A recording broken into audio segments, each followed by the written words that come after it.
Oke, jumpa lagi kawan-kawan semua.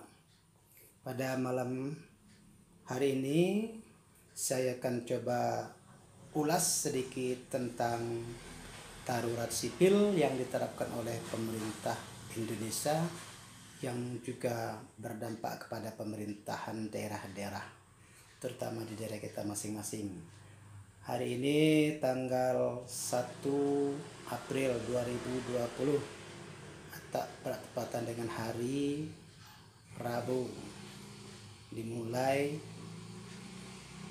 darurat sipil diberlakukannya jam malam pada hari ini mulai.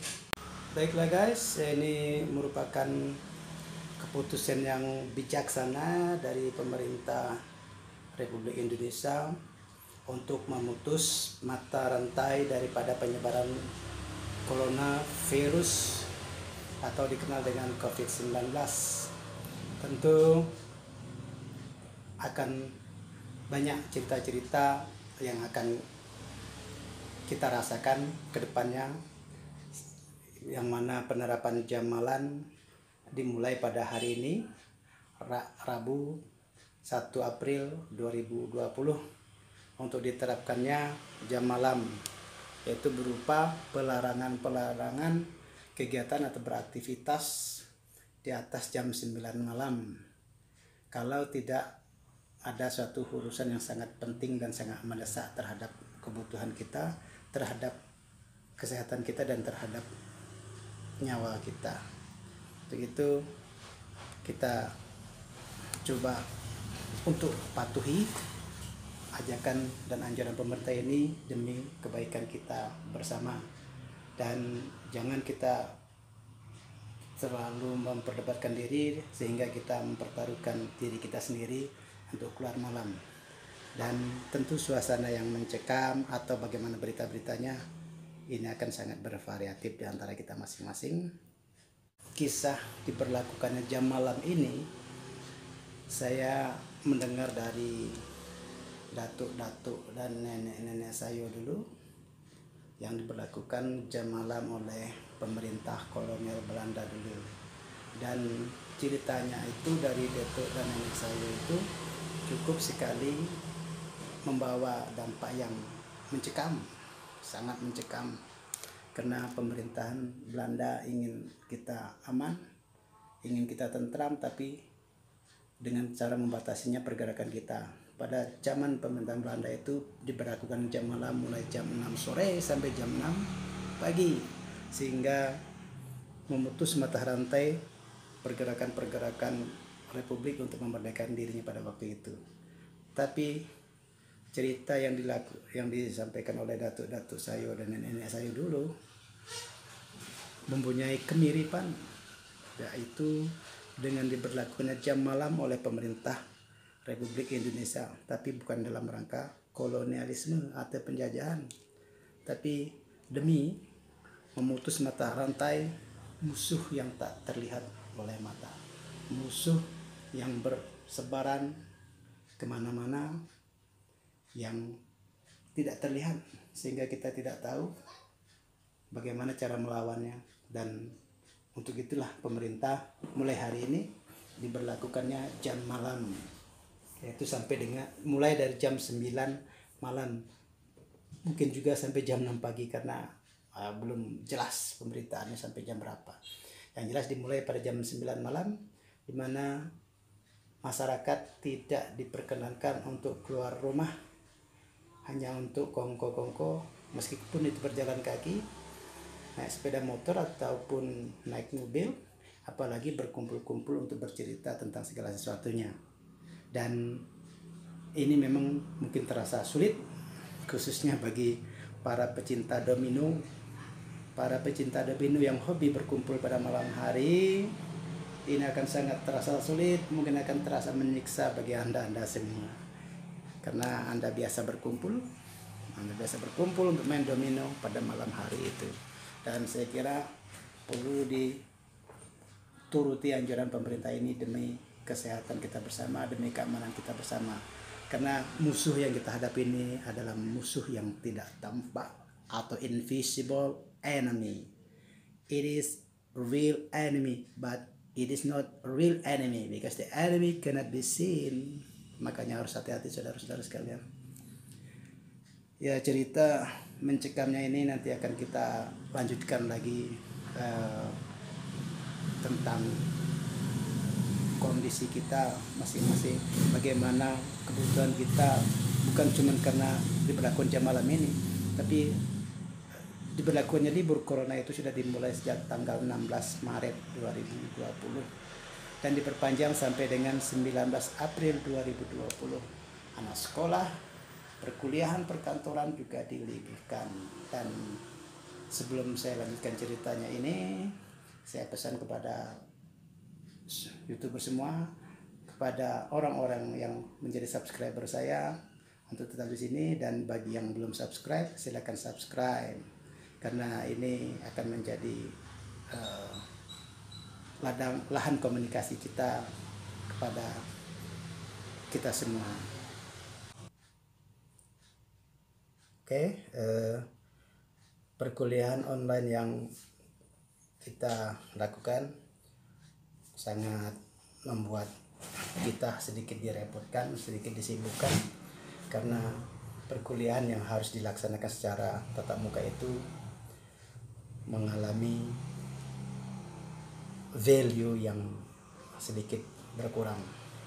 Karena apalagi saya yang merupakan dosen bahasa, di mana mahasiswa itu seharusnya mendengarkan kita berbahasa, dosennya berbahasa, dan dosennya juga memperdengarkan mahasiswa itu berbahasa Inggris secara langsung di dalam kelas, berdiskusi, berdebat ataupun menyanyikan dan sebagainya. Memang seharusnya sudah seperti itu. Tetapi dengan diberlakukannya libur corona demi mengantisipasi atau memutus mata rantai COVID-19 ini, semua harus dilakukan. Ini sebagai salah satu keluh kesah diliburkannya perkuliahan pada periode semester genap 2019-2020 tahun ini. Dan coba kita bisa bayangkan, perkuliahan itu, apalagi perkuliahan yang bahasa tatap muka, memerlukan ekspresi dan lain sebagainya. Ketika mereka berdebat, kita lihat ekspresinya, menggunakan bahasanya bagaimana, pengucapannya bagaimana, harusnya bisa kita koreksi secara langsung, tapi melalui online. Dan melalui online ini diberikan tugas-tugas, diberikan kesempatan untuk bertanya, itu tidak efektif.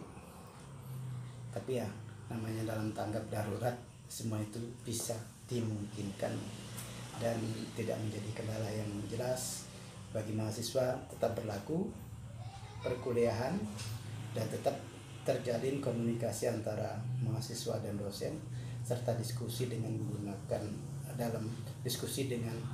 dalam topik bahasan yang berhubungan dengan mata kuliah bersangkutan.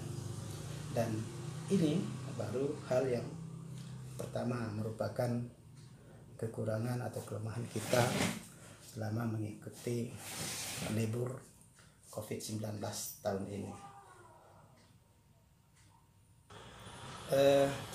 Yang kedua, yang juga menjadi keluhan itu, mungkin masyarakat lain juga merasakannya, di mana kita dalam pemenuhan kebutuhan sehari-hari itu dirasakan sangat meningkat dibandingkan hari-hari biasa. Di mana meningkatnya?